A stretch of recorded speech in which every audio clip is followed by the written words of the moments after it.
What's up, everybody? Tyson Roush. Let's talk Jets. Hope everybody's having an excellent weekend.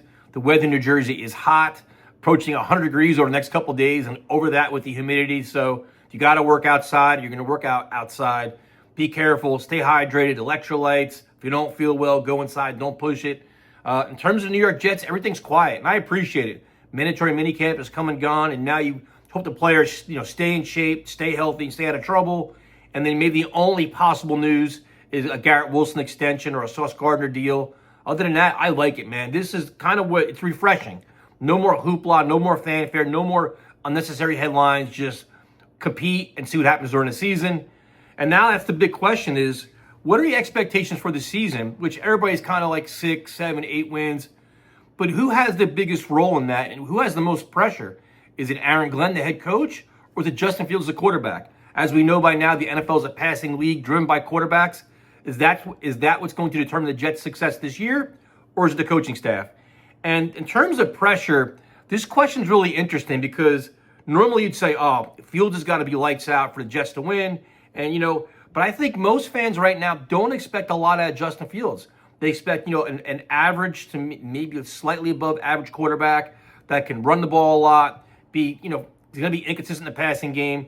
And if he doesn't work out, nobody's really going to panic because they recognize that next year's draft class has a good quarterback class. So it's like, I don't think anybody's sitting there saying like, well, Justin Fields has got to do it. He's our guy. I don't think he's kind of like a placeholder. If you get lightning in the bottle, great. If you don't, we move on as an organization and nobody's going to cry about it. In the grand scheme of things, Justin Fields was your best opportunity as in terms of a young quarterback with ability, as opposed to getting some old retread that's not going to do anything for you.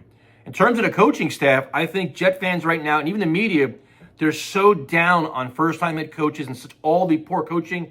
They expect a lot more, a lot faster. Whether that's fair or not, I probably don't think so, but it's like when you have a guy like Aaron Glenn coming in here preaching culture change, accountability, discipline, you better see it. If you're preaching competition, you better see it. Now, it may not be pretty early on. Like, I'm not going to be one of the ones, first 3 or 4 games saying, fire Aaron Glenn if things are falling off the rails, because there's a lot to clean up here.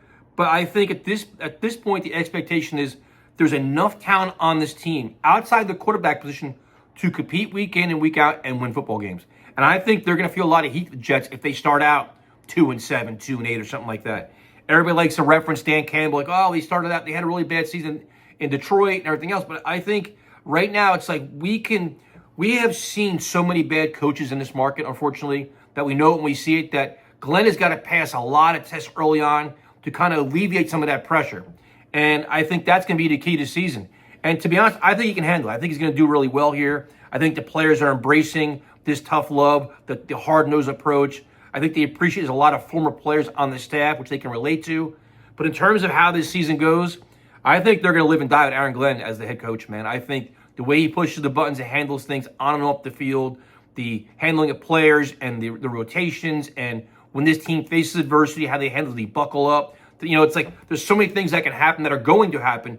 How he handles it will determine this team's success way above Justin Fields. Now, I've been wrong many times before. I just think that the offense may be, not going to say conservative, but ground and pound, things like that, which is going to put a premium on the defense. How is Aaron Glenn going to run this defense? How is he going to offset maybe flaws if you don't have 3 good pass rushers as Jermaine Johnson works his way back into getting back to his normal self? So it's going to be really interesting. So let me know what you think. Is there more pressure on Aaron Glenn or Justin Fields this year in terms of the Jets' success?